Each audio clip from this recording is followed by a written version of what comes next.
I want to introduce my staff to you because they have all been in the backgrounds working on putting this program together. Jeanette. Okay, sorry. Jeanette Campagna. This was her baby. She's the one that thought of this, and she has worked so hard putting this all together. Erin McGurran is our marketing person, and she worked really hard on graphics and making sure we got the word out. And Bobby Price, she has done anything and everything that has been asked of her. So thank you. So at this time, I would like to welcome our MC for our program, and Jalene Case. Thank you, Judy. I am so pleased to be here and really honored to get to be the MC today. I get to be asking the questions until 4:30, and then you get to ask the questions. So if you have any along the way, jot them down, and we'll let you take the mic, so to speak, at 4:30.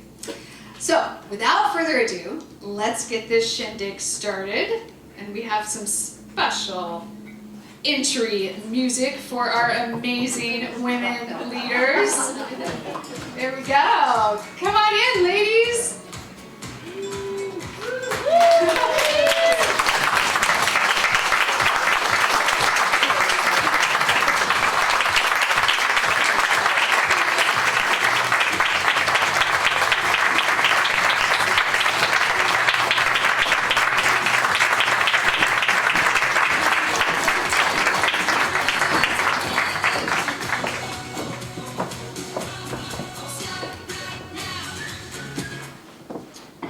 Expect to see a little more dancing on the way out. That was well done. Good to meet you. All right, just as a brief introduction, I'll share who we have on stage here, and then we'll let them give a little extra about themselves before we get started. So we have Ursula Marinelli on the far left. We'll start on that side.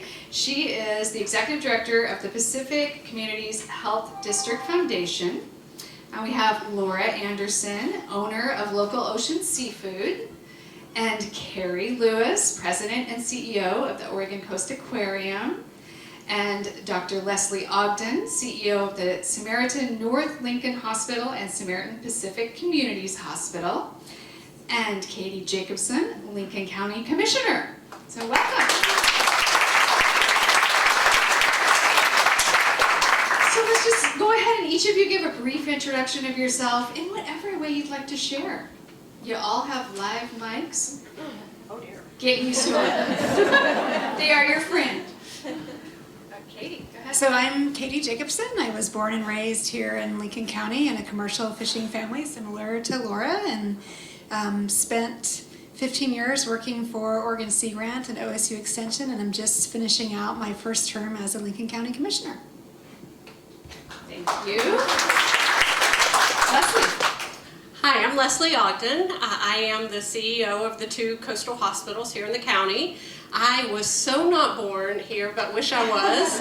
I was actually born in North Florida, and have now transplanted for long enough to really feel like I'm an Oregonian now. So I am here to stay, and love it that I have more years here than anywhere else now. So thank you so much. Nice, thank you. I'm Carrie Lewis, President and CEO of the Oregon Coast Aquarium. I have been here for over 20 years. I am originally from Hawaii, and I thought when I first started at the aquarium, they took a bet that I wouldn't last 2 years. And so here, because they thought I'd go home, I hope, that's what they were thinking. So I'm here, I love Newport, and this is great, so thanks for inviting us.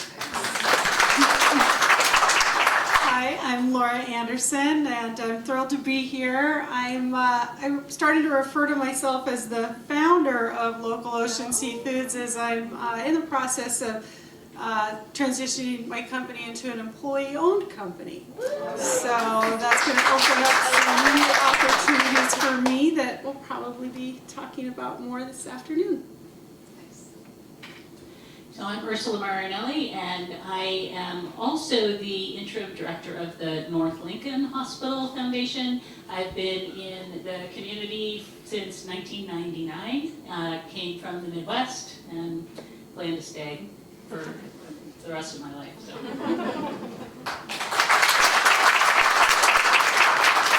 Thank you all very much, and thanks for being here today, and really for kind of peeling back the curtain on how you became the women you are today, sitting on stage. So let's start with a peek back. Tell us about your childhood. Like, you know, what kinds of games did you like to play, and what's a favorite memory that comes to mind? And we'll have everybody answer this question so we can just get to know a little bit about little you. So I'm gonna just keep going randomly. So Lesley, let's start with you. Oh gosh, so I had a fun childhood. I grew up in Florida, North Florida, and not the glamorous part, the part where you grow up on a farm and it's a working farm and you work. But it was just lovely to be a child and to grow up there. And we used to make forts out of everything.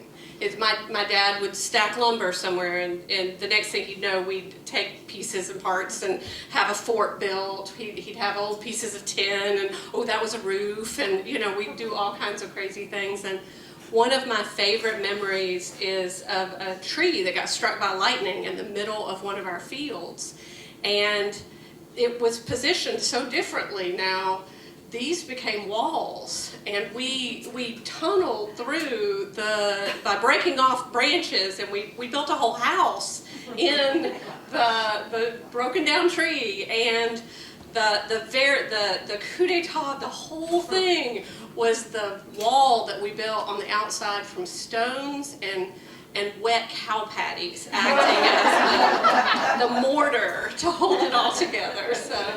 Just, I mean, I'm sure my mother was appalled when we came in, like, what are you covered in? But what a fun childhood.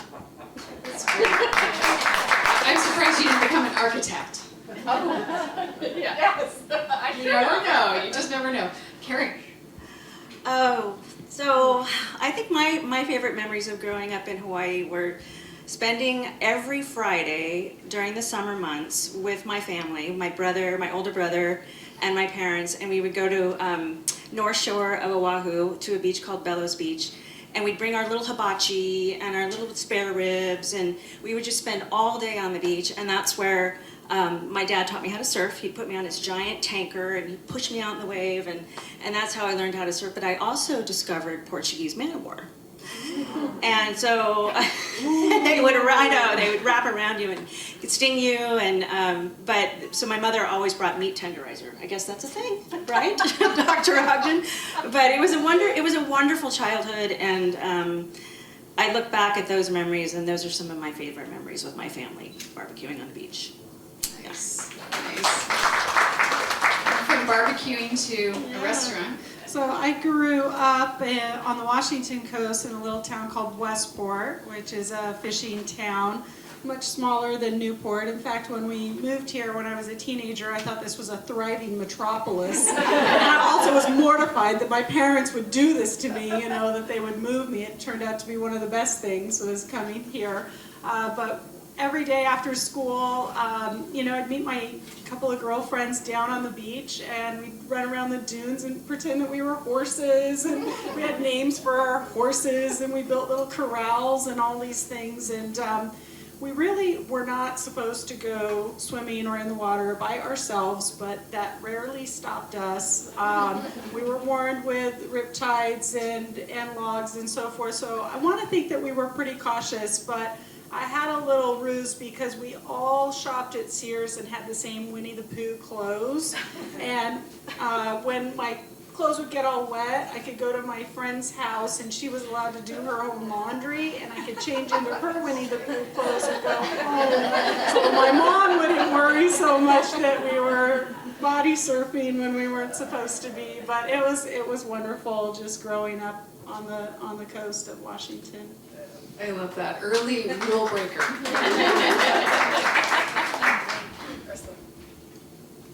Okay, such interesting childhoods, my goodness. So I was born in Youngstown, Ohio, and and that was a big Italian enclave, and then we lived in New Jersey for a few years, again, an Italian community. So all four of my grandparents were from Italy. And then we moved to Detroit, Michigan right after the riots. And so we were there for most of my childhood. The kinds of things that we liked to play when we were little. So I'm one of 12 children. So I always had lots of people to play with, lots of, I was never bored. And we loved doing things like paint by numbers on those velvet boards. And I have to say, I played a lot of Barbies growing up, a lot of Barbies. And one of the things that my dad used to do for us, we always did it at night. I'm not sure why we did it at night, but it had snowed in Michigan. He would make this giant pie shape in our backyard, and we would play a game called Cut the Pie. And it was tag, basically, but you couldn't go outside of the lines. And so he would have floodlights out there, and we were all 12 of us get outside and play this Cut the Pie game. So that was really fun things we did. And I grew up here in Newport, and even though the house I grew up in was in town, we had several acres, both in grass and treed, so I spent a ton of time outside building forts and playing with my dogs, and I had a My Little Pony tape deck with the microphone, big deal, and so I could run around the yard and have my little Disney tapes and sing. Loved going to the beach and building sandcastles and all that. The beach was right across from our house, and I also had when I was very little, like 2, 3, 4. I had my own set of swear words that I would use because I was not allowed to use the real ones, so I just created my own vocabulary. Innovation, that's what that's called. All right, let's fast forward to today. Tell us about your current job, but I'm going to give you a perspective to take. Tell us about your favorite parts, the parts that get you up in the morning and excite you, and also your least favorite parts, the parts that maybe keep you up at night. And let's start with Carrie.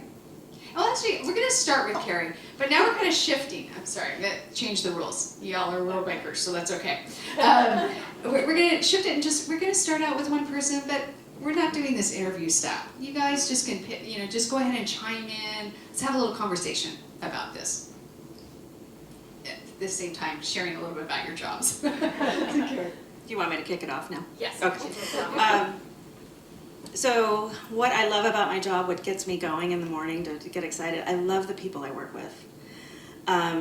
Some of them are here. I think that's not why I'm saying it, but I've been at the aquarium for over 20 years, and I think working there, you have to be passionate about your job. You have to be passionate about working in a nonprofit and making a difference with the animals and the environment and conservation, and we're making a difference. And the people have that. Everybody that works there, I believe, has that same mission. So I love that. I'm going to press pause. Is there a part of that really speaks to you? That you just, special? Well, yeah. I mean, I have to, and I'll give you an example. When we were going through COVID, we had to lay off 60% of our staff. We just kept, a very few people to keep the lights running. And we kept our animal husbandry staff, and I would go down and check on the animal husbandry staff, and they had to work in shifts. And I'm telling you, for them to go in and work in shifts, everybody's in masks, it was so uncertain, and the passion and the love that they had for that place and those animals, it's really emotional. And so, and that's across the board, whether you're in education or development or volunteers or whatever, people really love it there. So I go in for them, and that feeds me. And there's probably the alternate side of that, what keeps me up at night, and COVID kept me up at night a lot. I mean, everybody here went through the same thing, and those were some uncertain times with budgets. So now other things keep me up at night. We're doing construction, so that's the other side of it. But it's a wonderful place to work, and I'm honored to be there. So nice, thank you. Who would like to springboard off that? Well, I would just say, watching Carrie at the aquarium, I think a good leader attracts really good people. So having seeing that you're surrounded by such great people is in part testament to the work that you do and the workplace that you create. One of the things I get to do in this community that's a great pleasure is sit on the board with Katy and also other community members to support the aquarium, and it's just really such a gem for all of us here. One of the things I really like best about my job with Local Ocean is the partnerships that we develop and building partnerships, whether it's with fishermen and new vendors or with customers or big organizations like the Aquarium or Oregon State University. Those are the things that I really like doing. I like being the public face of Local Ocean, and I think I'll miss that a little bit when we work through the transition. Like who's going to be that face in the future? I don't know the answer to that question, but we'll see where it goes. Oddly enough, I love the budgets, I love the finances. I could hang out in my spreadsheets all afternoon with a cup of tea and be quite content. It gives me a false sense of control that like I can manipulate these cells and change the scenarios, and it makes me think that I actually have more control than I do, but it comforts me sometimes. So yeah, that's definite, but it can be hard, and sometimes the numbers don't lie, and sometimes you don't like what you see, and those can be hard things too. And when you're unable to, really do all the things that you want to do because you have limits financially or otherwise, that can be a challenge. It can keep me up at night for sure as well. Yeah, for me, one of the things I really love is bringing in money. I did a lot of grant writing work in my 15 years with OSU Extension, and I've really brought that in now. And there is nothing that excites me as when I found out I have won a grant that I spent so hard working. That is something that just keeps me going all the time. And whether it's a grant that I directly wrote or I felt like I found the right partner and supported them going after it, kind of the winning for me, that's what really excites me, because it's not the hotel that was purchased, it's the people that get to live in the hotel that needed supportive housing. It's not the road in Otis that gets repaired, it's the people that need that road to get their new house in on. And so for me, it's bringing dollars into the county and into our community that otherwise wouldn't have been brought in, because you have to have capacity of people that go after those opportunities and can manage them. So that's what really excites me. It makes me want to go to work every day, is just to think, gee, what opportunities might show themselves today, or what types of things can we connect today that just grows community. What about when someone says, no, you can't do that, Katy? Well, that's even more of a motivator. I feel like I feel a little judged by the people laughing when she asked the question. Like, maybe you might know me, but the no is a huge motivator for me. It's kind of like, girl, I'm gonna figure this out now that I'm told no. So, it might take a while, but I feel like, you could always get something done. It may just not happen in that moment. And I had a really early mentor in my life, Jay Rasmussen, who really drove home the art of timing. And that's what he would call it, is the art of timing, which really means that sometimes the right time for something, and sometimes it's not. And kind of the art of recognizing that and being ready for when it is time for roads, or it is time for water, or it is time for a new exhibit, and when it's not, and being ready for those times, but at the same point, thinking about what's next and being ready for that. So I think I've gotten better through the years of recognizing when the right timing is. So I'm actually told no less now, I think, than I used to be. Nice. All right, Lesley, you're right there. Why don't you go next? Okay, well, I am so lucky to be in the field that I'm in, because I can't think of any more noble venture than some of the people that I work with, who wake up every day and try to figure out how to make the health of our community better in very personal ways. Sometimes an emergent way, sometimes a preventive way, sometimes a way that takes place over just a few moments or hours, and sometimes in ways that that bond them together through years and years and years. And so that absolutely is what keeps me ticking every day, and wanting to figure out how to get everybody rowing in the same direction so that we can make really amazing strides in healthcare. But what I worry about and what keeps me up at night is some of those same things. It's, okay, I don't have the people to fill in this gap, or you know, what is this exodus from healthcare that we're, you know, going through right now, where we're losing 20% of our workforce, you know, across the nation, and yet not one person here is going to raise their hand to be the one to not have great healthcare. And I'm with you. We are going to have great healthcare. But how are we going to get there? And we're going to have to be more innovative and more thoughtful and dream up more ways to do things differently, because it's going to be a tough road to hoe for a while. And, you know, the pandemic, every time we have a surge, that keeps me up. Every time, you know, we're going this roller coaster ride, and I look at my people and I keep hoping, can they keep doing it? Can they keep doing it every day and dig deep and find all the reasons that they keep waking up every morning to do it? So I have a lot of things that keep me up, but in the end, it's all very, very worth it.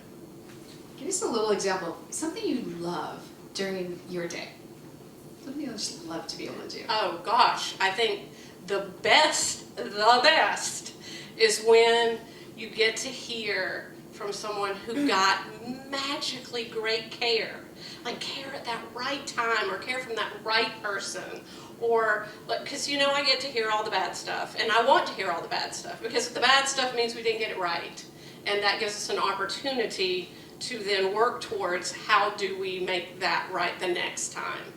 But the magical thing is when it all comes together, and somebody says, I said, how can we improve? You can't. You cannot improve. My healthcare could not have been any better. No way, no how. And I'm like, ding, ding, ding, ding, ding. We got it. We got it. Let's do that every time, every single time. That's the magic. That's what makes it worth it. Nice. Thanks. Ursula, tell us your favorite parts and least favorite parts of your world. Okay, so as all of you were talking, I was thinking, yes, grant writing, when you get that money, that's fabulous, good feeling, you know. Healthcare, of course, that's the field I'm in as well. The people that we work with, absolutely, the partnerships. I mean, we can't do any of the things that we do at the foundation without those partnerships. I would say that the thing that, for me, to put it together would be that we get to create something new that the community needs. And so you're saying, Katy, about, you know, the hotel or the roads, you know, those things that people really need. And so we get to create that new thing. And that is really, really exciting. You know, we created a new hospital. We created the Center for Health Education. I'm looking at Amy because she was a part of all of that. And you know, sometimes you do come in before it's the right time, and when I think about the Center for Health Education, it was not, people did not really understand what we were talking about when we talked about trying to build the Center for Health Education. It took us a long time to raise the funds to build that, but once it was built, everybody was like, oh, okay, yeah, now I get it. It was really, really used, but then COVID hit. And people couldn't meet in person anymore, and so we weren't able to use it for its initial purpose. But when we were talking with people and writing grants for that project, we had said that there would be a secondary purpose, and that would be emergency use. We imagined that would be a Cascadia event, and that it would be overflow for healthcare, you know, for an earthquake event. But in the end, we have used it for COVID. And I can remember standing when we were doing the vaccinations, we were doing the vaccination clinics at the Center for Health Education. And I was standing there thinking, oh my gosh, this is what we said we would be able to do with it, and this is what we're doing with it. You know, it was amazing. And I went back to my office and I wrote to some of our big grantors and told them about it and sent them a picture of how the clinic looked, of course, with no people in it. So it was, it's incredible. So that's what I love about my job. What keeps me up at night is what if we can't raise the money? What if, and I feel like I would let people down personally. Like if we can't do the thing that we set out to do, then I'm letting people down. And so that keeps me up at night. What's your favorite part in that whole process between let's start this project of the health education building and it's done? What's your favorite little piece in there? Yeah, when it's done.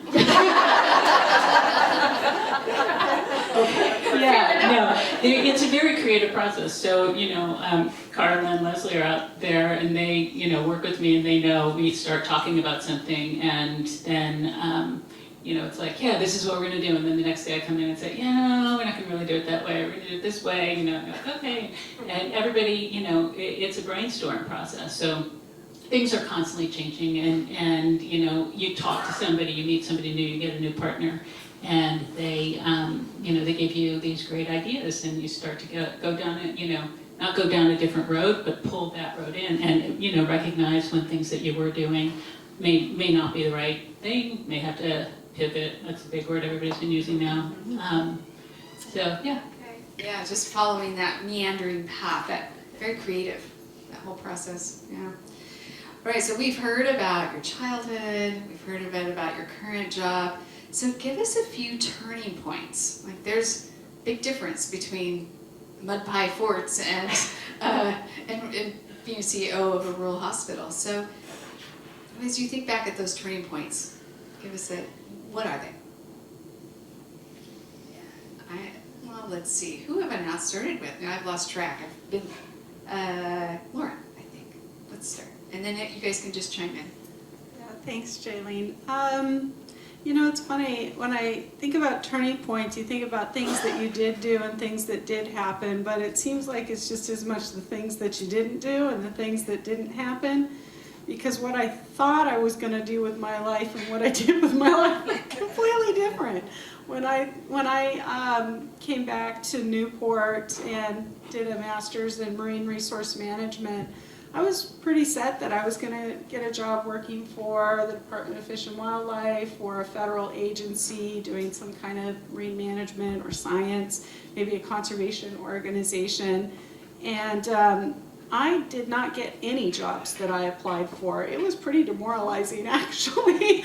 I think the timing wasn't right, as Jay Rasmussen would probably say, because if I had taken one of those jobs, who knows, I might still be in one of those jobs and my life would have taken another course. Instead, I had to really hustle, and I was doing a lot of consulting, and I had the privilege of working.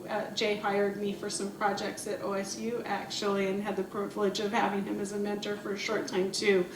But just having to hustle and do consulting and go out there and kind of shake down work, I think showed that I had some entrepreneurial spirit in me that I didn't know that I had. I'd never considered it.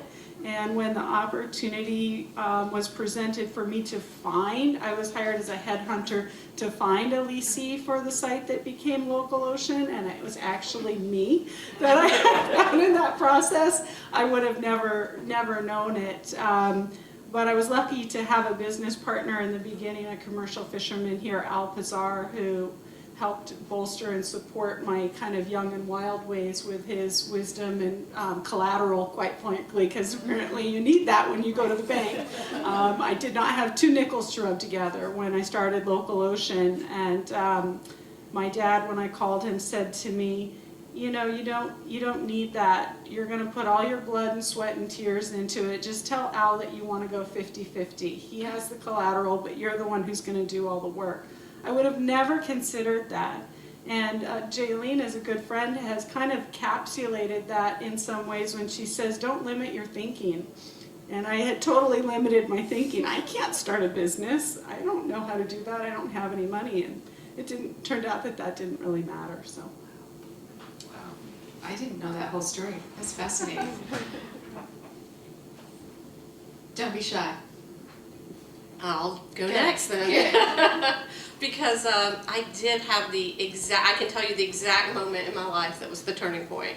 And that was, my background is actually in business and in IT. medicine was not on my radar. And then I got an opportunity to get a job in Antarctica, actually, and do their IT work for them. I was a network administrator, computer tech, at South Pole Station for a year in Antarctica. And that was it.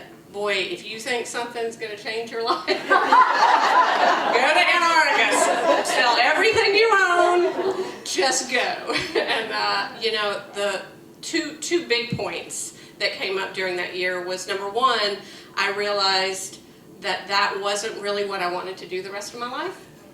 And number two, I met a very, very special person in my life who happens to be my husband now.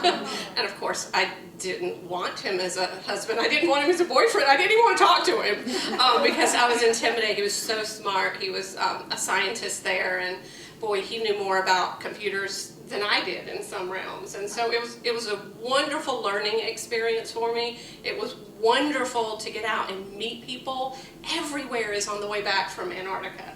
And everyone works in Antarctica from all over the world. And it was just, my mind went from this little narrow, you know, I grew up in the Southeast and that was my world. And then the world opened up.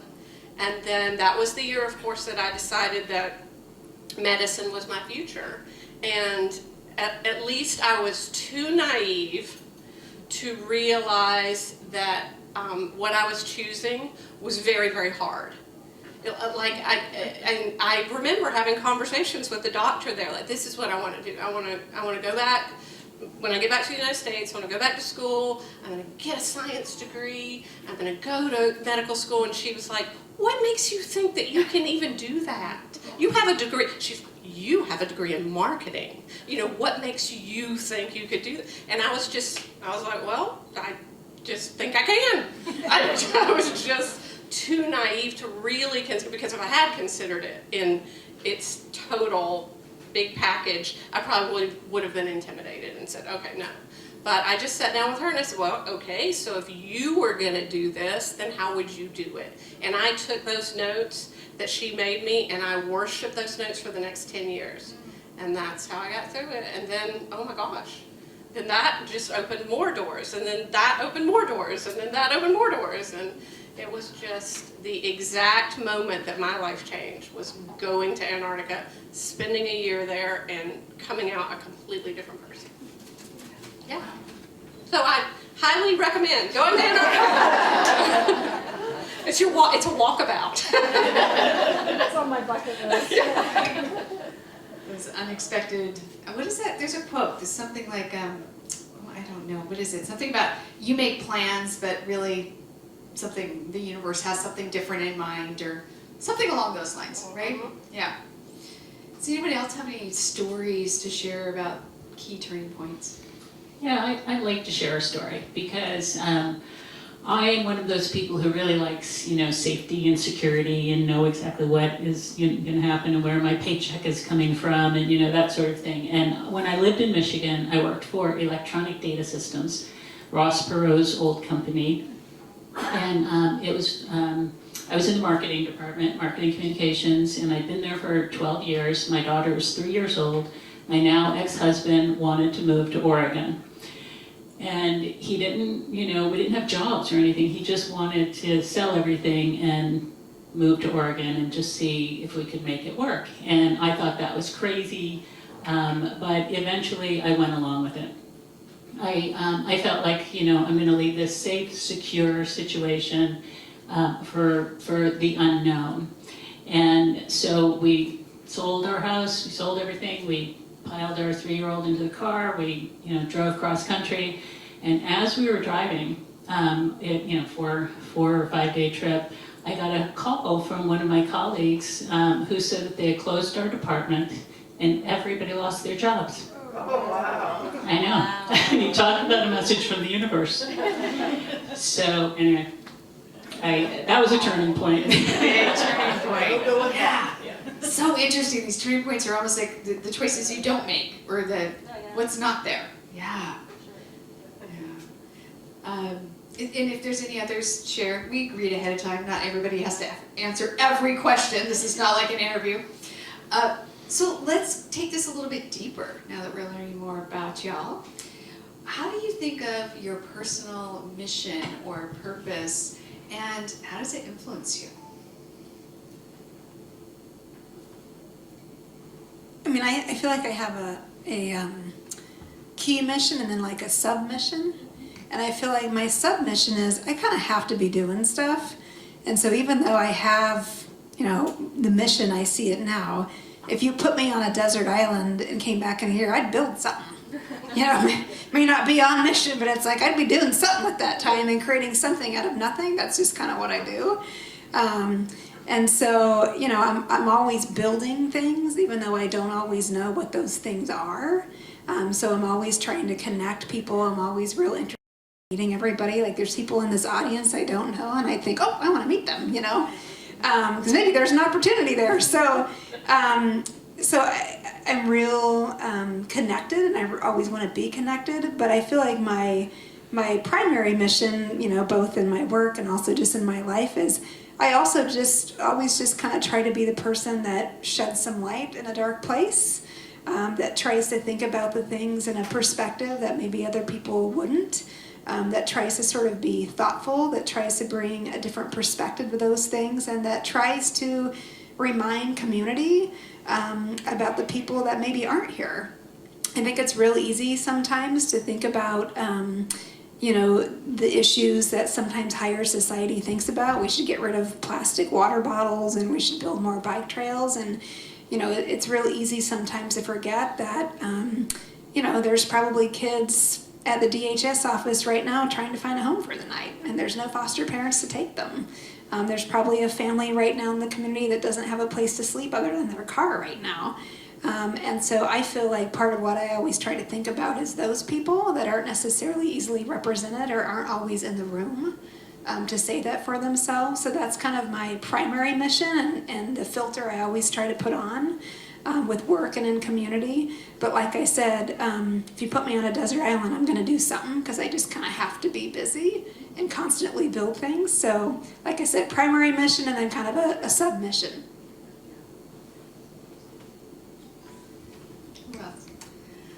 I would say that my primary, it's not unlike Katy, but in a different way. I was raised to be a part of a community and to help community and to give of yourself to others. And I didn't know where that would take me in my job, because if you would have told me that this would be my job, I would have thought you were crazy. Because my life, I was mapped out. I knew exactly what I want to do, I thought. I'm super type A, so I always have to be busy. I always have to be doing something. I am fueled by the people that I work with. I'm fueled by the things that we do. I'm fueled by this community. I feel like we give a lot to this community and to the environment, and so that's what fuels me, and that's my main mission. And I don't know where it will take me from here. I don't know. This has just been such a gift for me that who knows? My mother used to tell me, the world is your oyster. And of course, now I work in an aquarium, so who knew that would happen? But it's true. I mean, we have this one life to live, and let's live the best that we can and do the most that we can for the people that are around us. And that, to me, is my guiding force. Nice. Although I can't let one sentence slip by. I bet we're all wondering, what was your plan? Well, that's my, no. I really wanted to be an international documentarian and go and do travel documentaries and shine the light on underprivileged companies. I grew up my father owned a company called Conservation Pacific, and they would take third world countries' garbage and turn it into energy. It was a little bit of a visionary back in the day, and so we would spend our vacations at garbage dumps. And so we would go all over to garbage dumps because that's what we did. So the Thompsons are there, and they kind of know what I'm talking about. So I thought I would follow in their footsteps, and I actually have. I work in an industry that's very conservation-minded, but I didn't think it would be this path. I thought I'd be all over the world in Antarctica saving penguins and doing things like that. I love it. Thank you. Anyone else has something to share about mission and purpose and how it guides you? All right, so y'all are at an executive level in your careers. How do you keep growing? How do you keep challenging yourselves? What's the last thing you learned?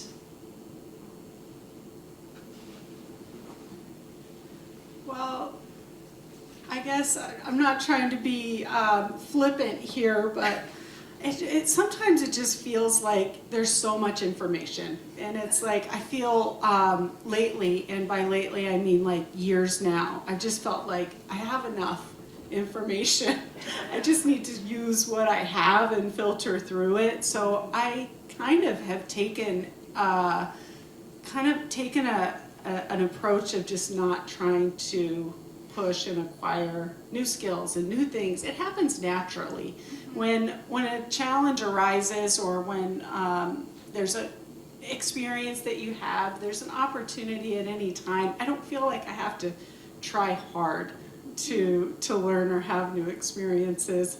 I'm trying just to utilize what I've got.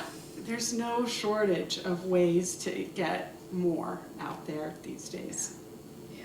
Well, as you're talking, I'm thinking about learning about skills that you need for work. That's one thing. But there's also just expanding your personal skills and experiences, and so that can be a part of this too. I recently downloaded a Planta app, and I have 35 plants that I'm attempting to keep alive, and it does take an app for me to do it. I'm very concerned about each and every one. Like, don't water that one yet, it's not getting enough light.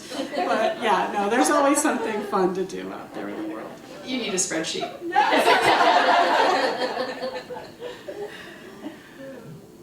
I would say for me that the job itself provides a stimulus. I don't need to go create other external stimulus. There's always something that's coming. Back when I campaigned for my first term, I never said, like, this is what I'm going to do when we have a worldwide pandemic. That was not something that was in my purview. Or this is what I'm going to do when our county loses 300 homes in a wildfire. And so, there's plenty of stimulus that comes at me from just being in the position. And so for me, it's constant growth, both on those big things, but also, like when I started as a commissioner, I didn't know anything about culverts or what a culvert did. But I gotta tell you, there's a lot of culvert problems in this county. I hear about them all the time, and especially being the commissioner that oversees the road department, it's like I've learned a ton about culverts now. I write grants for culverts now.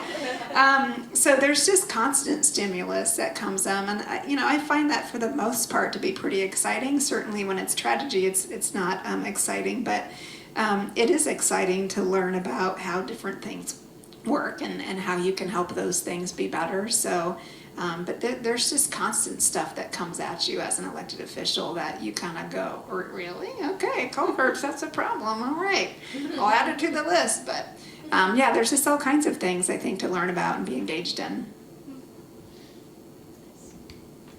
I want to add on this one that I thought that as a physician, that would be my lifelong learning, because medicine changes so fast every day. In fact, I think about every day how much I learned wrong, and then it sort of hurts that I learned all of that so well, but a lot of it is wrong now.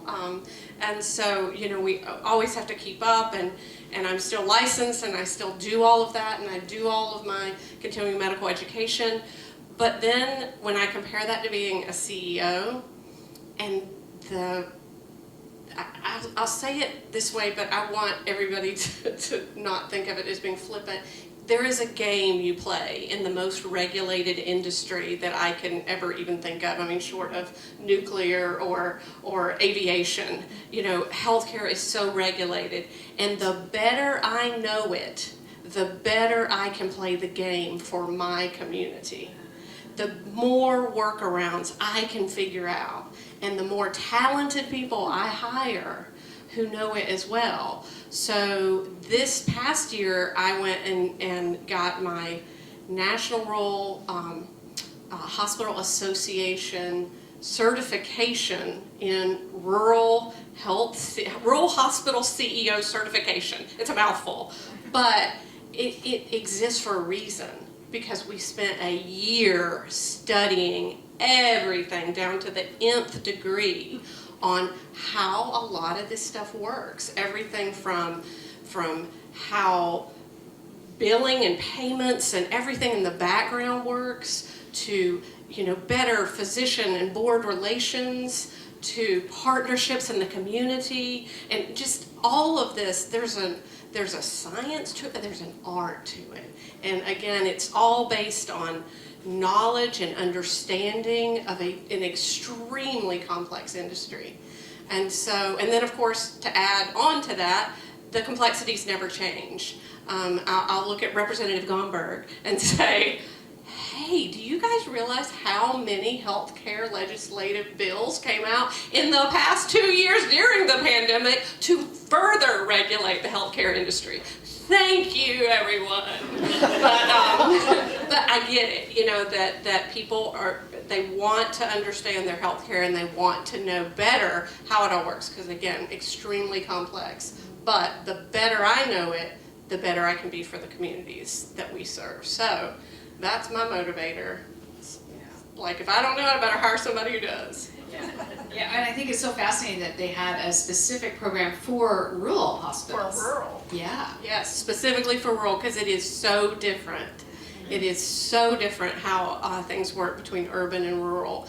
And so much of the time we get the short end of the stick in rural. And so to be able to advocate, to be able to go out and get us programs or money or connections or whatever it takes, that's part of the game as well. Anyone else want to weigh in on this one? I'll just say that, I've been in my position for 16 years, and you can get stuck in your ways if you're not careful. And so I think it's really important to bring to your position, any position that you're in, a humility where you don't think that you know everything. Just because, we've always done it this way doesn't mean we always have to do it that way.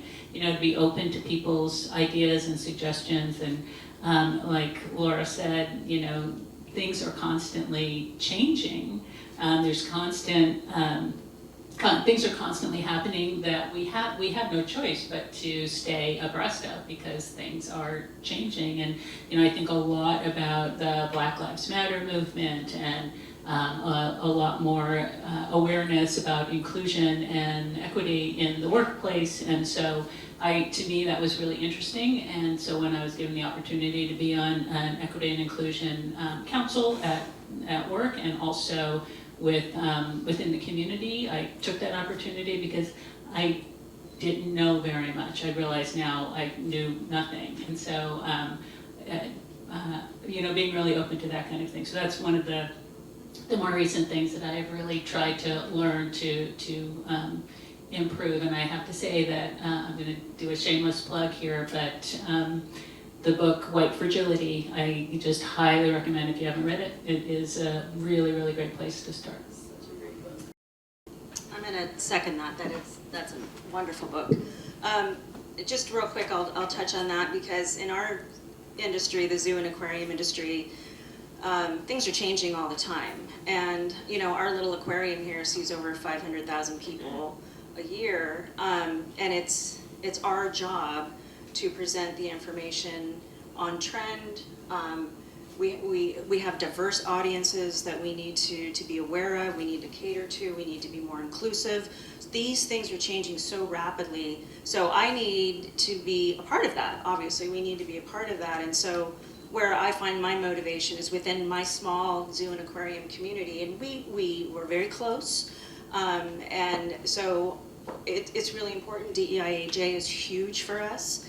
And so all of these things are evolving, and and we need mentors in it, and we need people that are doing it. The big boys, Monterey Bay and Shed, and all these people are doing it. But we need to do it too. And I think we're small, but we're mighty, and we're doing it. But it also, I feed off of people that have that kind of information, and that's important to us, I think. So, yeah. Yeah, I would just say, especially in some of those emerging issues, I I get so much from the nonprofit boards that I sit on. We call it service work, and we're expected to give to our time and our expertise to these organizations, but I learned so much.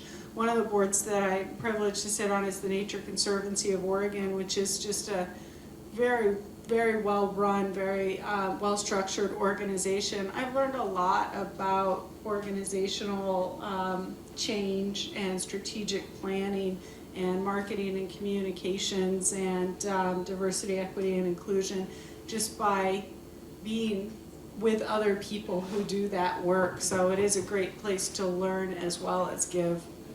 Yeah, learning from so many different angles. I hadn't even thought of all those different angles that you're continually learning, whether it's intentional or it just happens and because you're in the right space. This next question is short and sharp.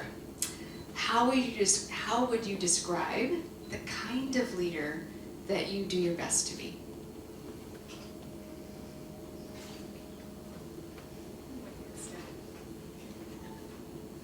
Carrie.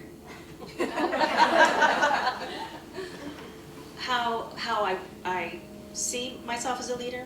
Yeah, how the kind of leader that you really want to be, that you strive to be. Recognizing we are imperfect human beings, but yeah, you have your own style. I think being the CEO and the president, you're responsible for a lot, and it seems like 99% of my work is people related, HR related. I have really stepped into the role over the last few years. I feel like I'm a very open leader, sometimes probably too open, but with that comes the respect and caring that I think we have as a team. The aquarium staff, I think, is a very close staff. We have great morale. So I like to shepherd that. And so I would say being open, humility is important, sense of humor is important. But I also set boundaries. I also have very clear and present work plans that everybody has to abide by, myself included. So I guess being open and honest, I think honesty is huge in this role. We have a very transparent, what I see and what I feel is transparent. My door is always open. And I think that leads me to be the kind of leader that I would want to have.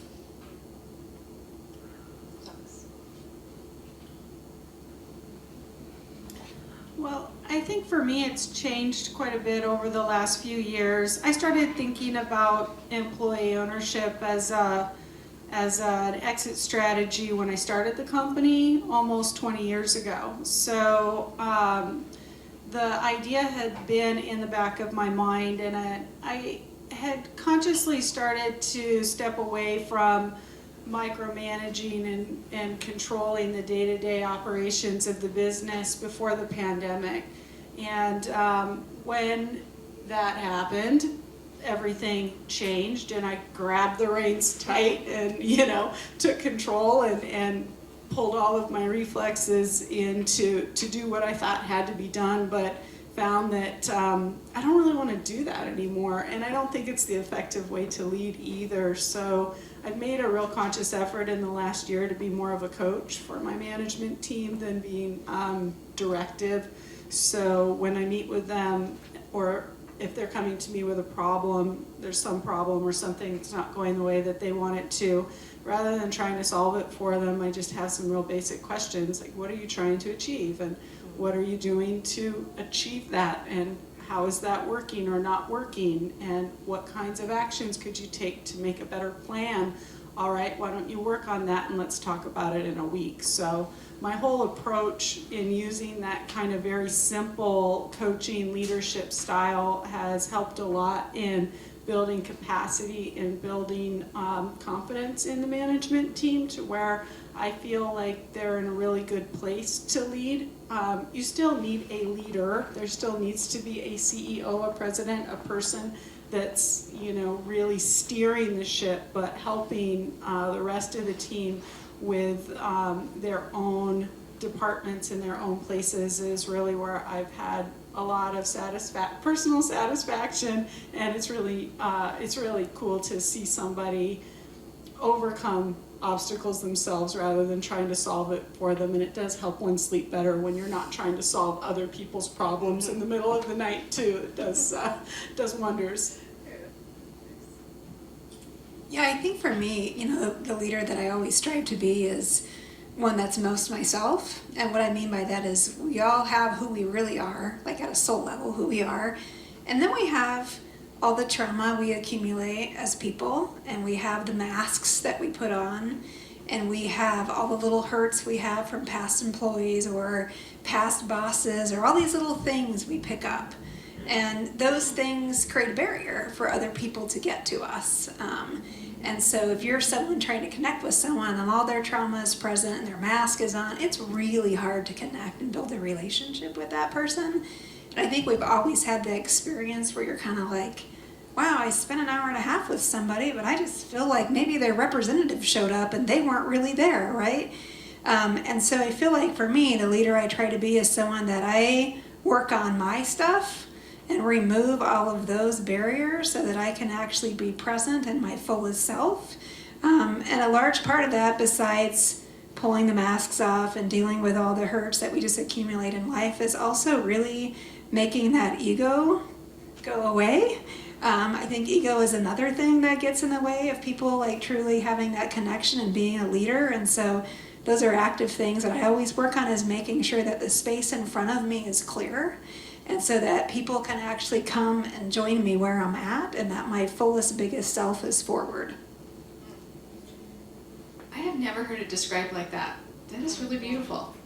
Well, thank you. Yeah, Yeah. It's just a really different perspective that you put your effort into how you're showing up, because that affects everything. It's so, and maybe this is a turning point for me, I think in my early 30s, it's so easy to always place blame on others.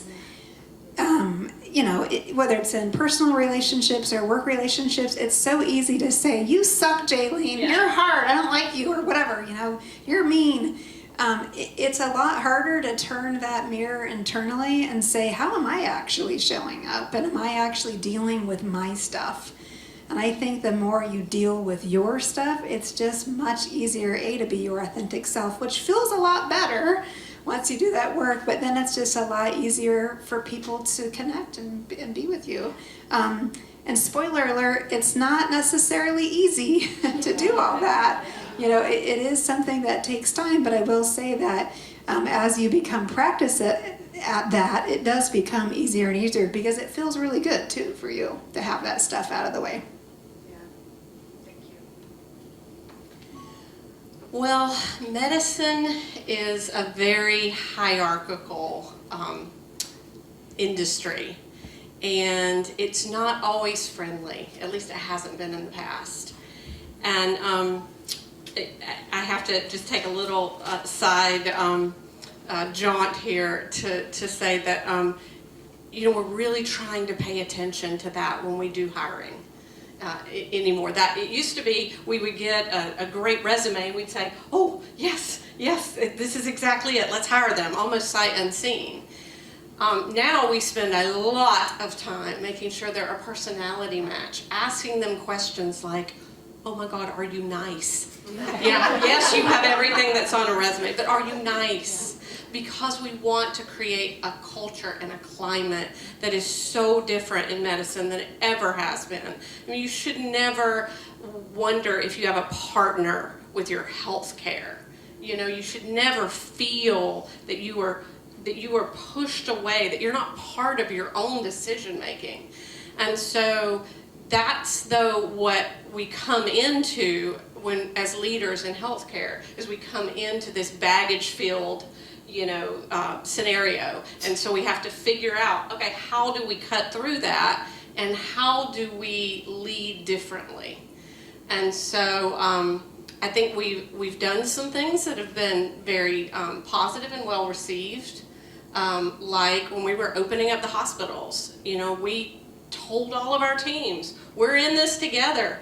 get out there. If we need to scrub floors, if we need to stock, gloves, if we need to whatever it takes to open these hospitals. We are all here and we are all doing it, and nobody has job titles when we're doing this. And that was amazing. If you got to see like all the happy faces working side by side doing these amazing things, it was just awe-inspiring to just get these things open. And that was so special to have that. And I think we tore down years of that hierarchy, like just in a few days, doing things that way. But some of our leadership rounds, trying to get out there, I know at one point I was struggling to understand some of the things that were being reported by some of the nurses about how they had to do things and how their scheduling worked and their patient assignments. I didn't understand what they were trying to tell me. So I just showed up one day in scrubs and said, I'm a nurse today, and I realize I can't go into the medicine cabinet and I can't do this. There's a line, that I can only take it so far, but walk me through your day. At least let me work beside you. I'm a nursing assistant. Show me what it is you're doing or you're not doing or you have problems with or what, because I'm not getting it. And so I think that can be very meaningful if you are an approachable leader. But I struggle with it because I have people telling me all the time, Lesley, you're so passionate, you're intimidating. And I'm like, I don't want to be intimidating. I want everyone to be able to come up to me at any time and just say, hey, I got a problem, or, let's work on something. And it's getting to the right level of passion. It's getting to the right level of approachability. And yeah, it's a work in progress. It's an art. It's an art. Still working on it. I have to say, when I got my first COVID shot, you were giving shots that day. Yeah, you didn't give me mine. But She gave me my second one. Yeah, I actually kind of called her over. in here. Yeah, it was pretty cool. Pretty cool. All right, let's see. Oh my gosh, it's 4:09 already. If you don't like that. So, microphone. So I'm going to ask you. We have way more questions, but I want to give the audience time at 4:30 to ask questions. So I'm going to ask a 4-part question, because I think this is really juicy. All right, prepping you ahead of time.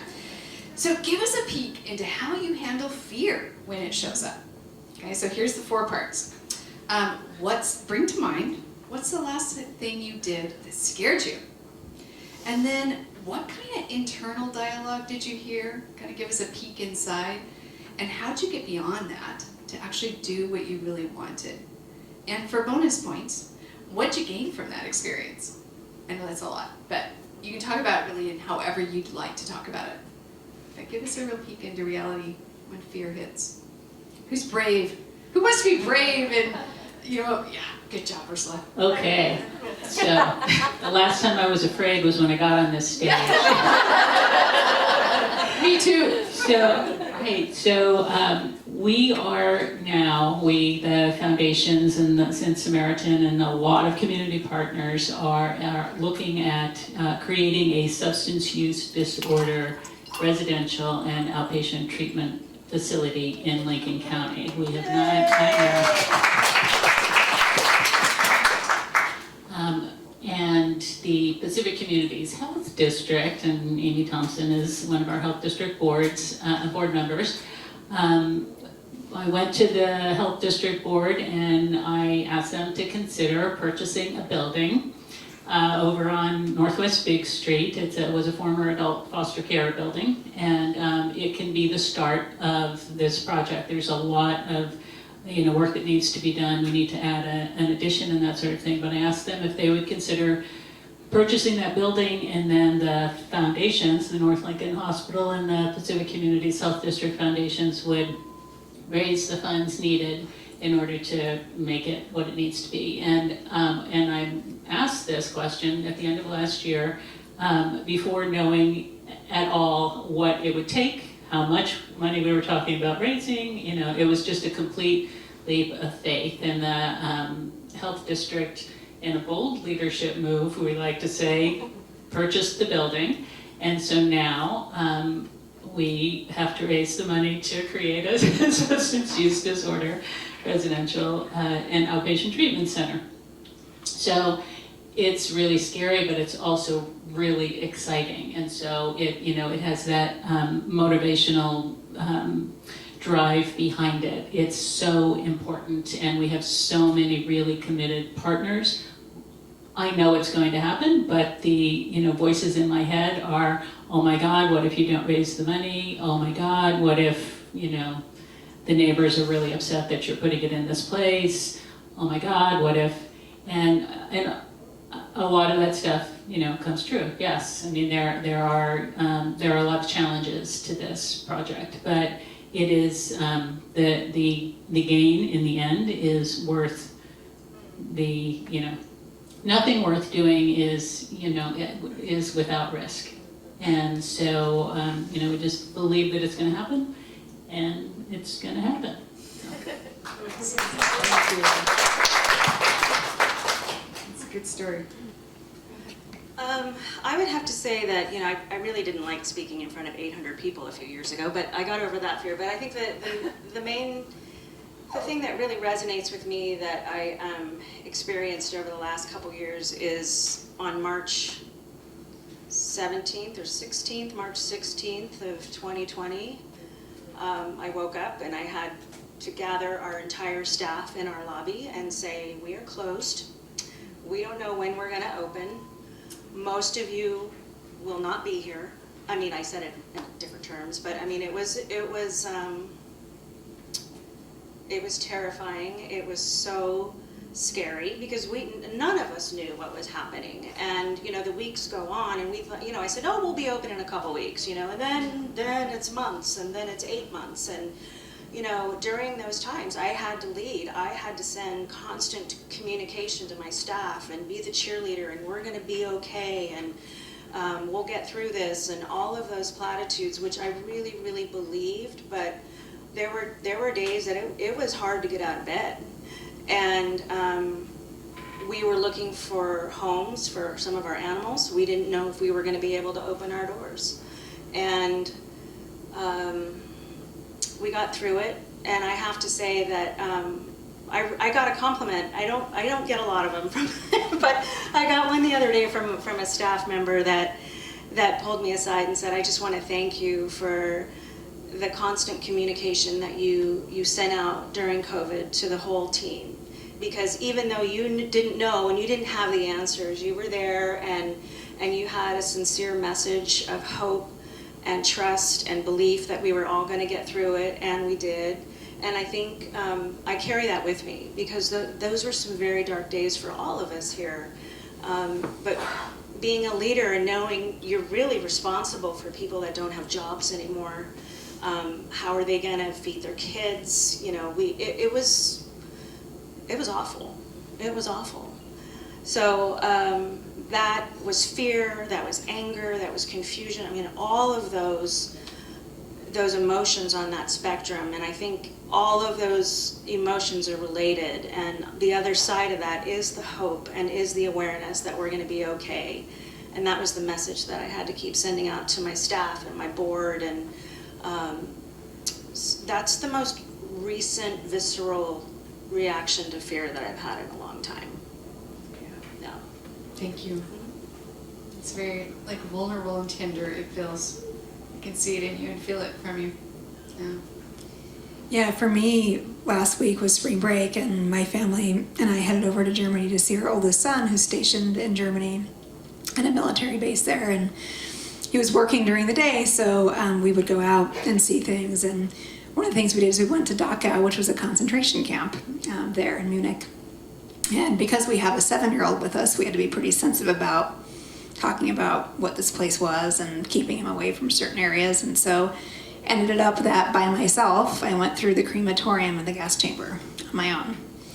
And when I got into that space, everything in your body is telling you to get the hell out of there. Everything.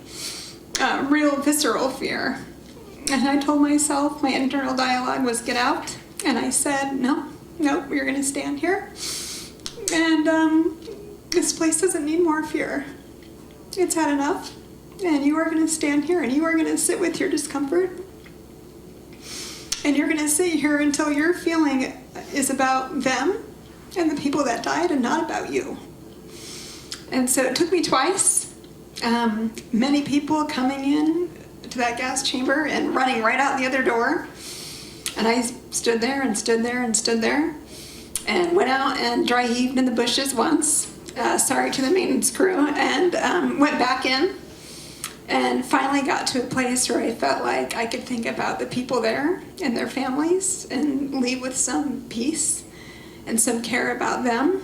And it took a long time, but then I was able to kind of continue on and not have that fear in me, but rather really make it a place of memorializing them and thinking about that and not having my fear lead that experience. Because as I said, a place like that doesn't need more fear. It had plenty of that. It had plenty of darkness. It needed something else.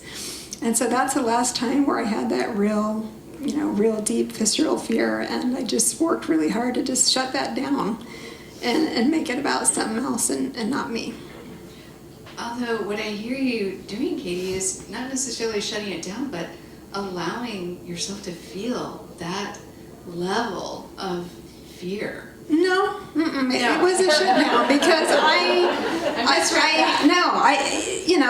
my body wanted to feel that. I mean, everything. If you've not been there, everything is telling you to get out. Yeah. And like I said, I watched many people like come in, realize where they were, and just like book it out the other side. And for me, I don't think that place needs more fear. And that's not why I came there today, is to feel fear. I came to think about this tragedy that happened and all these people that lost their lives.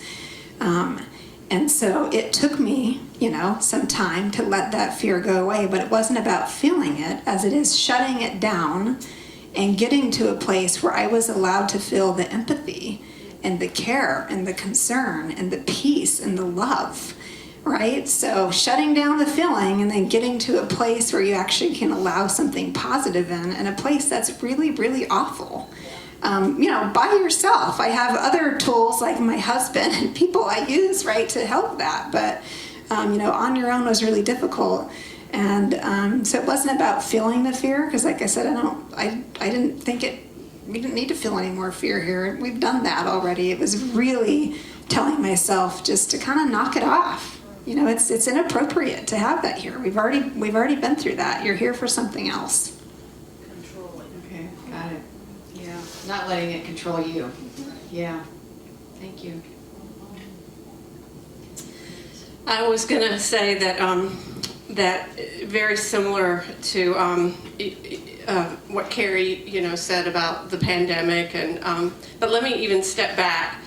Before that, we had just worked so hard throughout our communities, throughout everything, to make sure that we had new hospitals. We had 2 brand new hospitals, and we were just so hopeful, and everything looked so positive.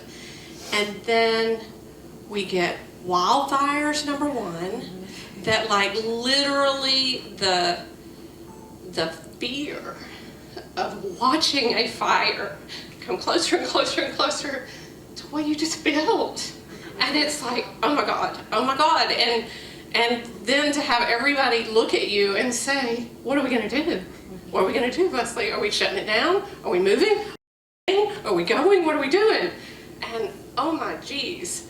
And talk about like shutting it down. Like at least I have the ability to make a decision. I guess that comes from emergency medicine training. Like you just make a decision and you stick with it. Whether it's going to be good or not, I'm just going to make the best decision I can make at the time. And because, I've heard all the criticism, trust me, about you didn't need to close that hospital. You didn't need to shut it down and move everything out and, put everything out. You know what? Like, listen, you weren't there. Just keep it to yourself. I was there and you were really close. Yes. I mean, that was a dodging the bullet. That was dodging the bullet. It was so close, and I don't think anybody really even realizes that, except unless you were there. I was there. You were close. But then to get through that, but then to have the pandemic continue every time there's a surge, every single time there's a surge, looking at my people and saying, can they keep doing it? And at what point are we going to get run over, just completely overrun, and we're not going to be able to do it anymore? And is this really going to come? You know, and I keep wrestling with the Oregon Medical Board about keeping my license active because they don't seem to understand that this could happen at any moment, that we could be run over. I mean, Katy and I talk about this. Like, I send her emails every single day telling her what our situation is every single day because it can change. I kind of close my so eyes fast. when I know, like, oh, okay, we're okay today. We're make it, but like that fear, like what happens when it's not okay? What happens when we don't have an answer for our communities? What happens when I don't have enough people to take care of the people who need the help? What do you do? And the only thing you can do is just like what Carrie said, you put your big girl panties on, your very biggest girl panties on, you wake up and you just keep doing it. You just keep doing it. You just keep telling everybody else they can do it too. And you just don't let anyone fail. You don't let them fail. You make sure they've got what they need. Wow. Just wow. Thank you. Okay, now you guys might get whiplash with this next round because we're going to go from deep to a little bit of fun. So these are lightning round questions. So everybody's going to answer every question, but we're going to keep it short and sweet and speedy. You ready? Okay. What is one piece of leadership advice you've been given that's either so remarkable you need to share it with us, or so rotten you need to warn us about it? Listen to your gut. Great piece of advice that I mostly use. Nice. Just go rip. So my husband tells me what I think is the most amazing little piece of information. When I was going to school, he said, every day when I would leave, he said, have a very smart day. Have a smart day. You know what I was learning? And I thought, I've never even heard that before. Apparently his mother told him that. And then now that times have changed, he actually tells me to make good decisions. I leave the house every day and he says, make good decisions. Nice. Wow. Carrie. Another wise piece of wisdom from my mother, she always told me, stand tall and cast your shadow. Nice. I guess as prefaced in my little turning point story, just don't limit your thinking. I'm going to quote my ex-husband. So when my daughter was born, I was staring at her thinking, you know, being really scared about what I was about to do, you know, raise this human being. And I said to him, what if something bad happens to her? It made me tear up. And he said, what if something good happens to her? So I flip that, you know, when I start to get nervous and scared about what I'm doing, I just think, okay, but what if it turns out great? Love that. Okay, let's see. Lesley, we'll start with you. Finish this sentence. Being a leader is. Being a leader is very rewarding, but I think, as we have said, very scary sometimes. It's exhilarating and exhausting. I think being a leader is knowing when to let go of control. I'll just say a mixed bag. And I'll say being a leader is service. All right, Carrie, we'll start with you. What are you most grateful for right now? I am grateful for health, of my family, of our community, of the aquarium. We went through this, so I have the pandemic. I know this is a lightning round, but it's all about gratitude, people. I mean, it was. I have this I do my gratitude meditation every night, and that's kind of what I live by, is gratitude. Yeah, for me, I think it's important for me to remember every single day that no matter what's in the news feed or what I'm hearing or feeling, that there's still just a beautiful and wild world out there. You know, that our country's at peace. Staff, I'm really, really grateful for my staff right now. Casey and Asia and Kristen and Janet and Jerry and Brian and Claire and Doug and everyone in our immediate office and all our 500 other employees just cannot, I mean, as everyone else has said, I just cannot imagine, getting through all this without them. I mean, I had my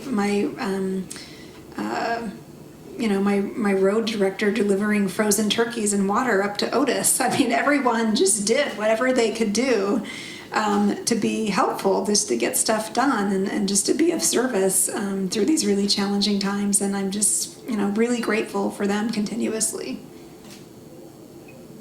And of course, I'm grateful for the amazing people who work at our hospitals and clinics. But beyond that, I'm grateful that we live where we live. I mean, oh my God, what a different scenario we might have if people didn't answer the call to go out and get vaccinated. What a different place that we might be living in if we didn't all pull together somehow, some way. This county is miraculous sometimes. And you put out the call and people just come together. And this is an amazing place. This doesn't exist everywhere. So it's pretty cool. Laura, we'll start with you. What's the most fun thing in your life right now? Well, being a lifelong coastie, I do love everything about the coast and I feel endeared to it, but I've got this city girl in me that just really loves to go check out new restaurants, shows, galleries, go shopping, just be around people. And so my husband and I bought a place in the Alberta district of Portland about a year ago, and we can go up there. We spend weekends up there, and I love just wandering around, roaming around the city, going to Powell's, but then I love coming home. And it makes home feel even more special when, you have that double life. Yeah, well, I have a couple friends in town from California. Lisa's out here in the audience, and I'm hanging out with them, and that's just really fun. I have a pandemic puppy, and yeah, I do. And she's a year, and I've been training her how to sniff truffles. And so, that has been very fun, and we're not quite there yet. We can find the fake ones, but we haven't found the real ones yet. But I have really enjoyed training her and just working with an animal. It's been great. I am just having fun actually planning a few normal life things happening. Carrie and I both said, we're like, oh my God, we actually are getting to see each other live. And, we've been trying to do this for 2 years, and it took this to get us together. And it's just a few weekend adventures and things so you feel like you're just not on the roller coaster you've been on for the past 2 years. Even if you're faking yourself out, it's still fun and it's still worth it. Don't tell us that. Yeah. I feel like there's a lightness of being that I haven't had in a while. The exhaustion and the fear and the uncertainty, it's done, right? This pandemic is done. So I'm enjoying living life again and going to outdoor music concerts and traveling. And so my husband and I are excited about traveling again this year. We've already done a couple trips, and that's actually where I get my joy too, is I have to go away, just like you said, and re-energize and come back to this amazing place. Man, driving into town from 20 after you've been gone and just seeing our bay and our community is just... In my jail, you get to see my jail when you drive into it. I don't look at your jail, Katy. So... Did everyone say said their fun thing, yes. All right, last question, and then we're turning the mic over to you guys. In a sentence, what do you want to leave the audience with today? And we'll start with Ursula. I would say grow where you are planted.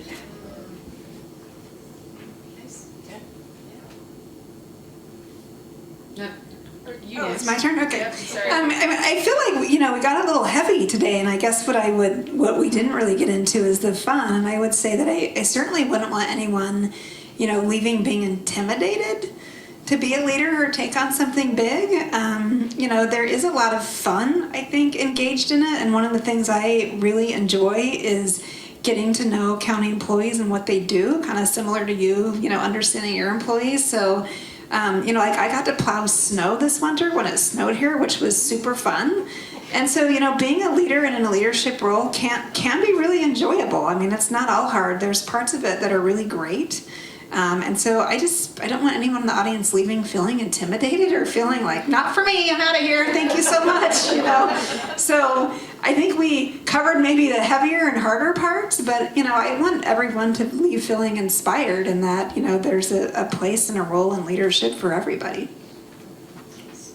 Yes, and I was going to positivity and possibility. That's, we live in a fabulous place. Find your niche and go for it. Absolutely. Have fun. Find your tribe, have fun, enjoy your life. We're just given this one wild and precious life, and just enjoy it. And I love you're planted. I love that. Maybe your plants will take that advice. But just have fun. I mean, this is a great life that we all have and we're blessed with, and find a moment in every day to laugh. Yeah, the joy of being last is that everybody said the great stuff. By all means, surround yourself with just people who make you feel good and people who uplift you, like these women here. And with any job, there's pains and there's gains, and there's times when it just feels like it's a lot of pain. And then sometimes you get to drive the snowplow, and it's like, okay, this is a good day. But it seems like for me, if I look at a reasonable period of time, I just want to see more gain than pain.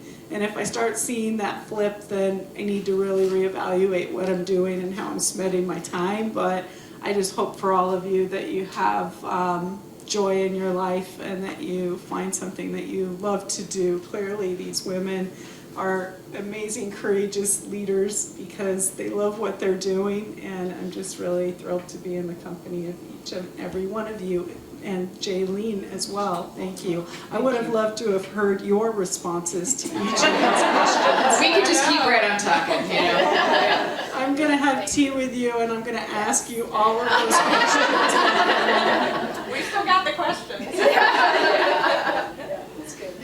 All right, well, thank you all so much for sharing your stories, your wisdom, and really making this a special experience for you. I hope you all enjoyed it as much as I enjoyed it.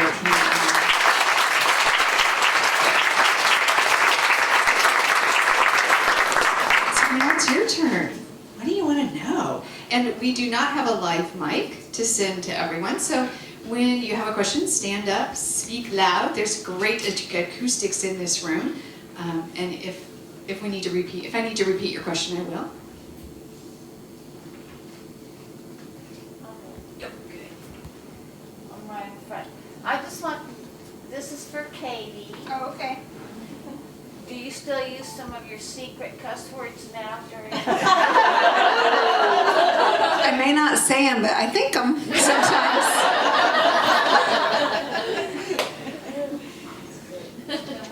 We actually want to know what they are. So I had a whole bunch of them apparently. I mean, I don't remember all of this, but the only one I remember using, so maybe it was my best one, was Dieters. But I apparently had other ones too. My family doesn't remember what they are, but that's the one that I remember using. So Use it in a sentence, please. Yeah. I think it's kind of like most swear words. They're singular use by themselves, kind of works. Now we know.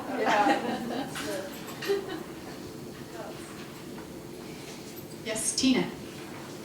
Hi. I'm Tina Yeager. I just have a question. So growing up, I was always very confident in who I was and sometimes maybe intimidating.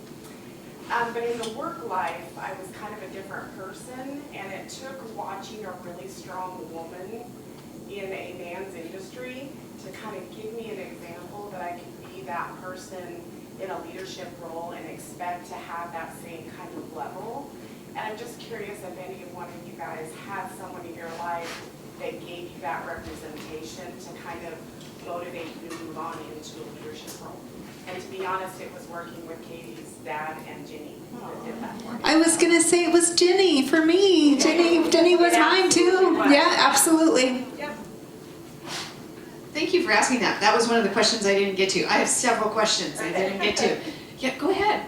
Other people can answer that too. Yeah, well, for me, I already intimated, but when I was in Antarctica for the year, I had sort of open access to this female physician. How about that? I mean, what are the odds, right? This is just this is not a place that was I shouldn't say friendly to female. Well, let me just say it wasn't friendly to females, because you want to know how unfriendly it was? We had to wear male garments. We had to wear male underwear. We had to wear, all this was issued to us, and they didn't even have female garments. We had 20 men on our crew and 6 women. And of those 6 women, I was lucky enough to be one of those, and lucky enough to have a female physician that was with us the whole year.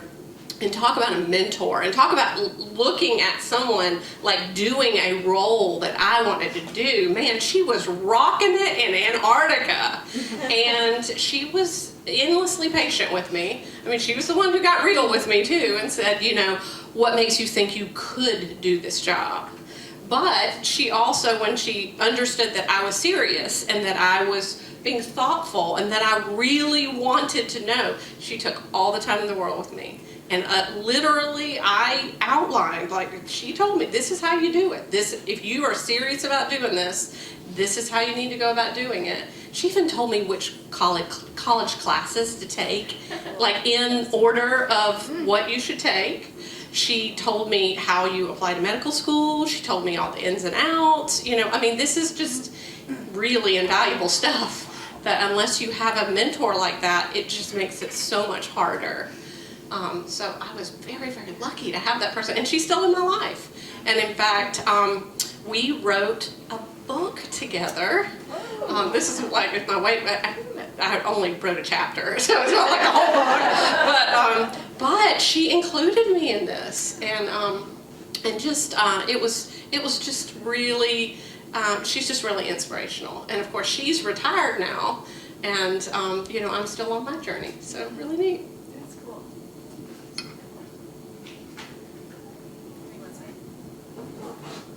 Yeah, anyone who wants to answer is welcome to answer any of these questions. Yes, go ahead. Women have been striving to be equal to men for a really long time, and we never necessarily feel like we're there. How would you know when you've arrived?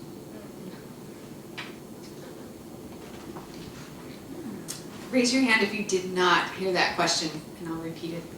Okay, great. Who wants to take that one on? I'll say something. I don't know if it's going to be answering the question, but so I already mentioned all my grandparents were Italian, blah blah blah, large family, very patriarchal upbringing, and we live in a patriarchal society. It's gotten a lot better over time, but but it still exists. And when I first moved to Newport, my first job was at the Lincoln County Crossroads Lincoln County Nonviolence Center, and we worked with perpetrators of domestic violence. And I specifically worked with women who used violence against their intimate partners, with my friend Lisa here. And I learned all about the power and control wheel, and about how patriarchy does keep women in our place, and all the subtle things that can happen in relationships, whether you're at work or at home or at the grocery store or wherever.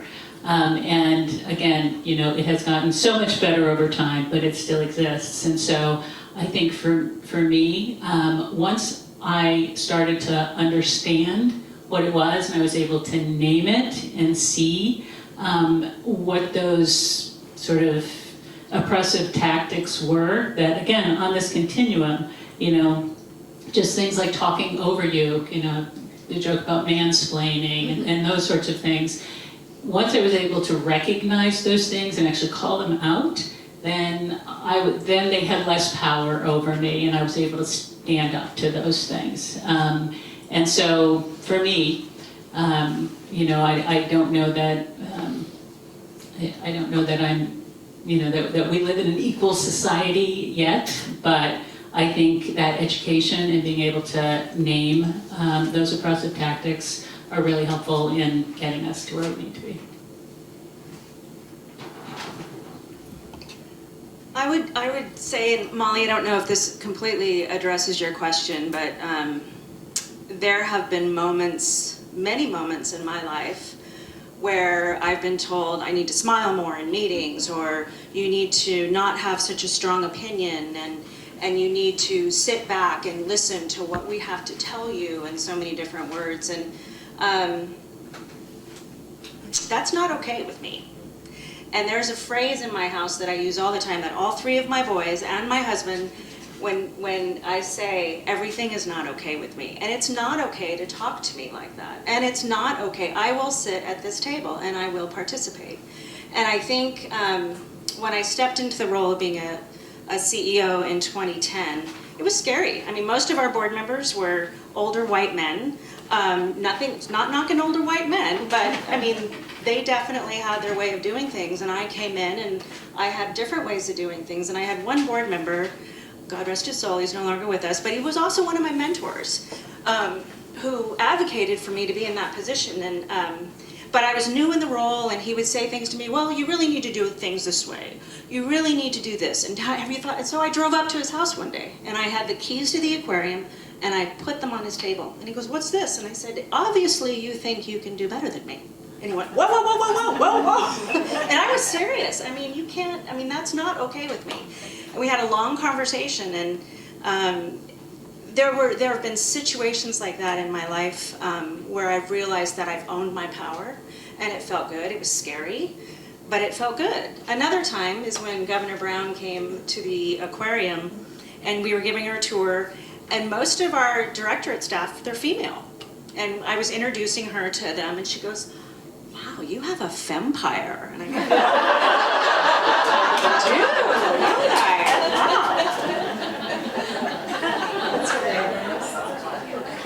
Yeah, I mean, I guess your question was how do we know when we get there? I mean, I hope when we get there that it feels a lot different, right? I mean, I hope that it just feels different, and not having to deal with the microaggressions and deal with the little lady comments and all of that kind of stuff. I mean, I hope that when we, you know, achieve that not only that it's easier, I think, for women, but that it just feels a little more relaxed, because, you know, I've been mistaken for, like, you know, oftentimes in the office when we're short-staffed or whatever, like I'm answering phones or something, or people see me walking through the office, and no one ever assumes that I'm a commissioner seeing me in there. You know, there's still, you know, a lot of perception about, you know, just having women in elected leadership. We still don't have equal balance of that at a national level.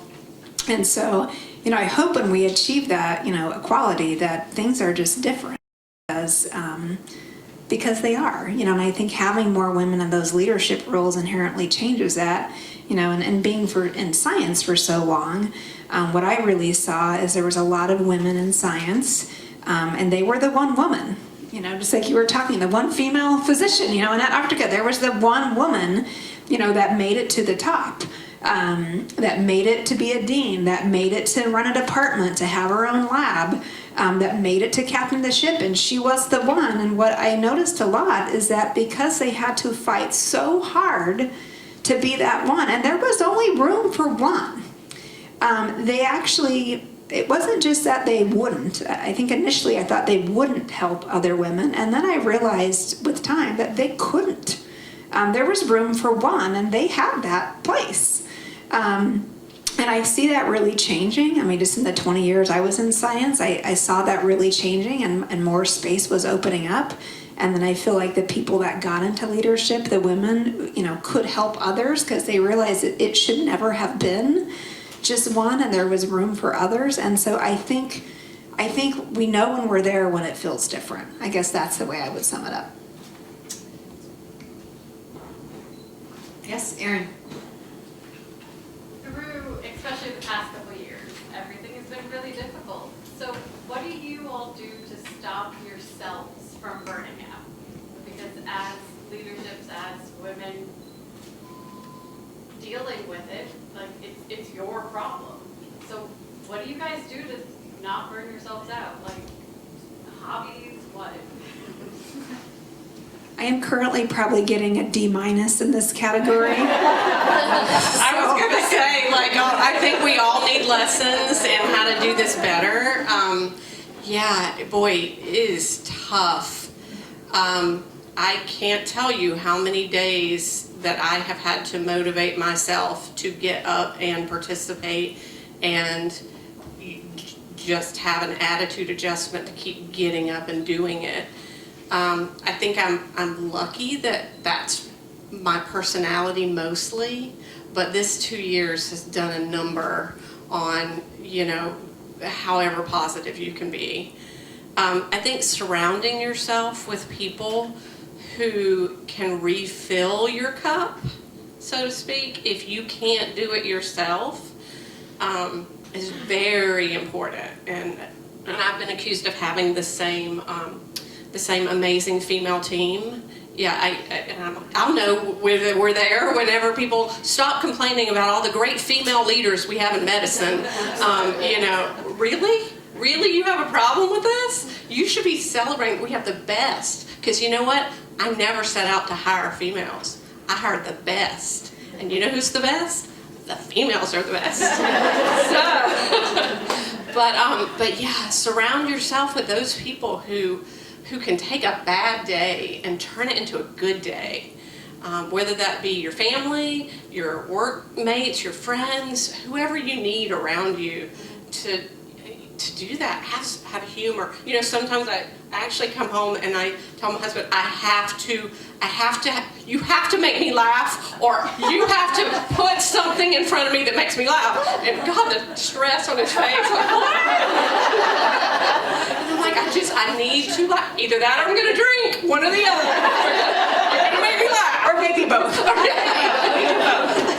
I will say that I really like to salmon fish in the fall. That's like my big thing that I love. And I've taken Lesley, but I really like taking Carrie because when she gets a fish on her line, she freaks out. The first swear She does. She becomes like a truck driver. The first time I took her, we were actually with a guy, we weren't in my own boat, and I had to hang on to her because she was freaking out. I thought she was going to fall in, and I felt like I was a labor coach. I was like, Carrie, breathe, Carrie. And then we get the fish on the boat, and it was a fall chinook, and it was nice. And Carrie's like, oh my god, how big is it? And our guide's like, I don't know, like 12 pounds. And she goes, what? Well,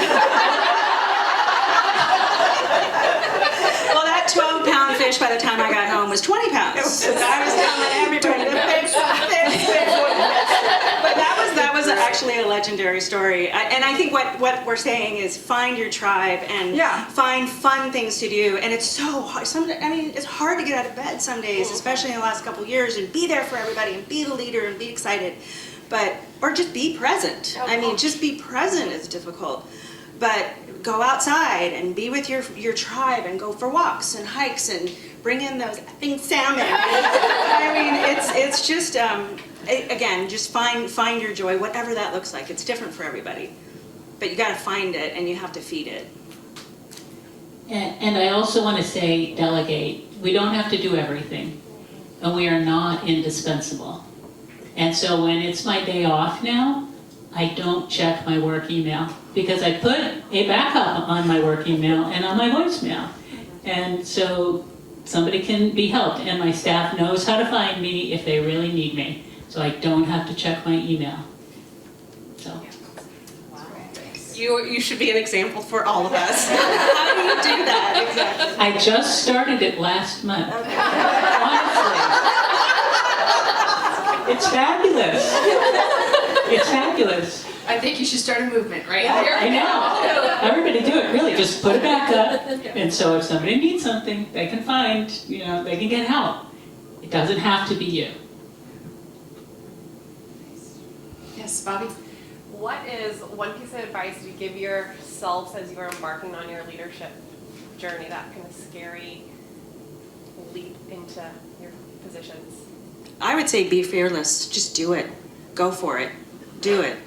You're gonna have these. The self-doubt is gonna be there, but you just put one foot ahead of the other and just do it. Be fearless. You really don't want to know what goes through a doctor's head, like the first day they work, like really work. Like seriously, I was like, please don't kill anybody, please don't kill anybody. Please don't. Like this was like what was going through my head. I was like, oh my God, like I just want to make it through the day. I want to help people. I don't want to kill anybody. And you laugh, it was for real. It's stressful.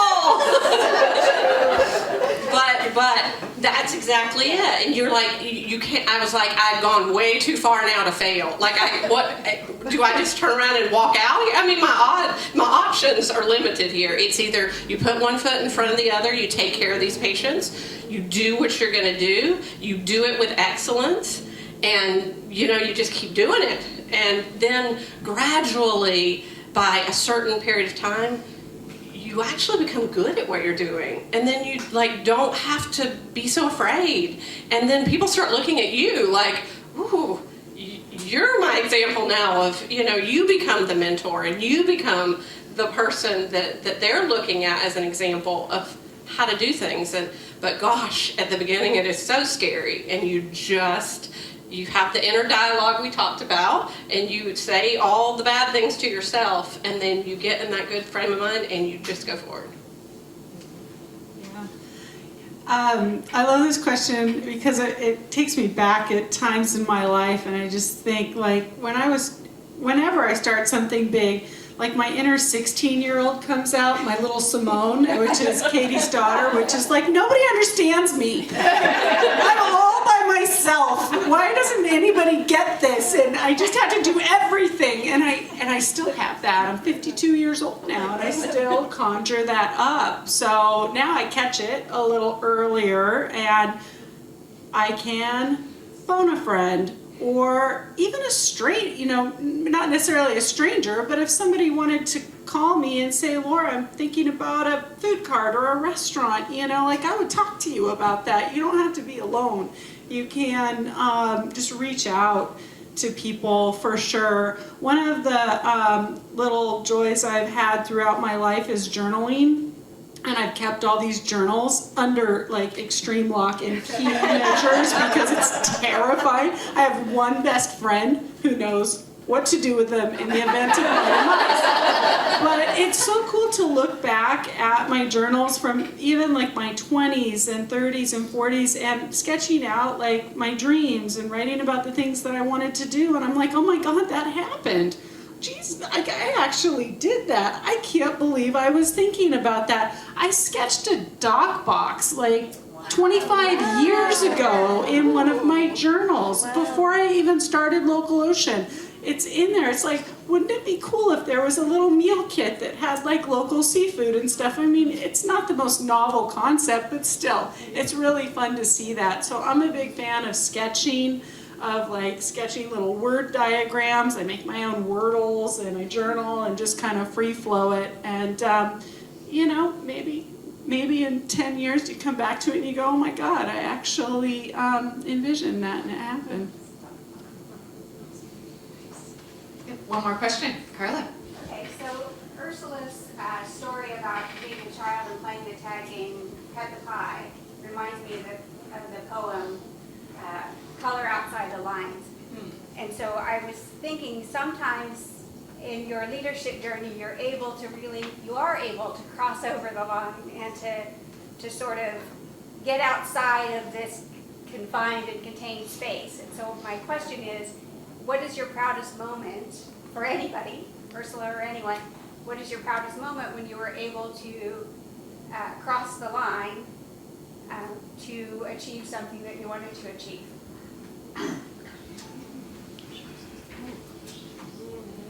Saves those hard ones for the Good question, Carla. That's a good question. This is like a small thing, but I really like to find the box and like push the edge. So it's a small story, but it's still one of these things I just like giggle about because I sort of feel like I got away with something. And several years ago, when I was working for Sea Grant, we started an interpretive program down on Port Dock 3, or Port Dock 1, so that people could learn about sea lions and that kind of stuff, and we could still keep the space clear for vessels that were using that area. So we were training basically our docents that were already at HMSC to come down and do live interpretations on sea lions and other stuff down at the port dock. And this was kind of this big plan with the port to kind of be able to keep that dock open to the public and not close it off, to keep it a working dock.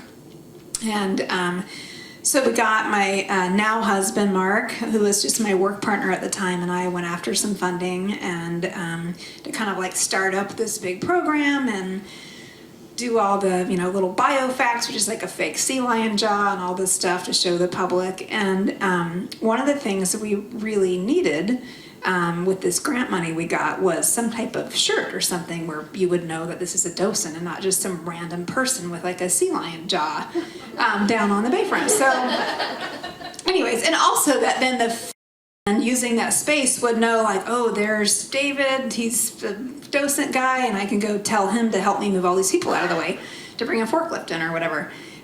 So we got this grant. It was federal money, and we were told that we couldn't use it to buy clothing. And it was like, it's a little thing, but we really needed those jackets. Like that was kind of pivotal. Like the program is that the person has to be like identifiable, right? Like we need them with the jacket, we need them with the hat, we need them to know like this is the person. And we were like told, no, this is federal funding. You can't use it to buy any clothing. And so Mark and I sat down with like the, business services managers for OSU, and we're like, okay, well, what can we use the money for? And I remember this train of thought. Mark and I didn't even talk about this, but he was like, well, can I purchase a name tag? And the person's like, well, yeah, you can have a name tag. And I was like, is there rules around what the name tag can be on? And they were like, no, why? I was like, okay, I'm purchasing name tags on cloth.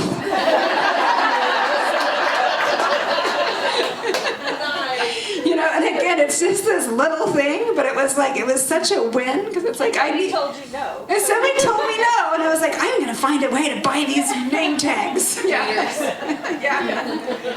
It's definitely coloring outside the lines. That's great. All right. Well, we are at 5 o'clock exactly, so thank you all for those great questions today, and let's give one more round of applause for our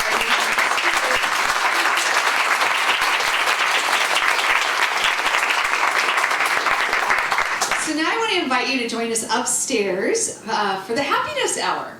Oh yes, Representative Gomberg is waving his thoughtfulness pop-up card. That is not on my list yet. It's coming right up though. You can also walk around the Maritime Museum until 6 p.m. Don't forget to fill out your evaluations. We want to make this an annual event, so we want to continue improving it. You can drop those off in the catering area. There'll be a designated spot for them. And now is the time to pop open your pop-up cards. So our hope is that this inspirational message will be something that you can take with you. Maybe put it in a spot where you read it often, or maybe just on those days when you need a little pick-me-up, like all the different pick-me-up, strategies they were talking about up here. And then you'll remember where it came from. It came from this place. All right, and as one last thank you and sort of recognition of our speakers, we're going to give them a head start upstairs so they can get there and you can have a little one-on-one time. And yep, you'll have to go this way. And of course I have a snazzy song for them. So this is for you too. And you can dance. Oh, we can all stand up and dance a little bit.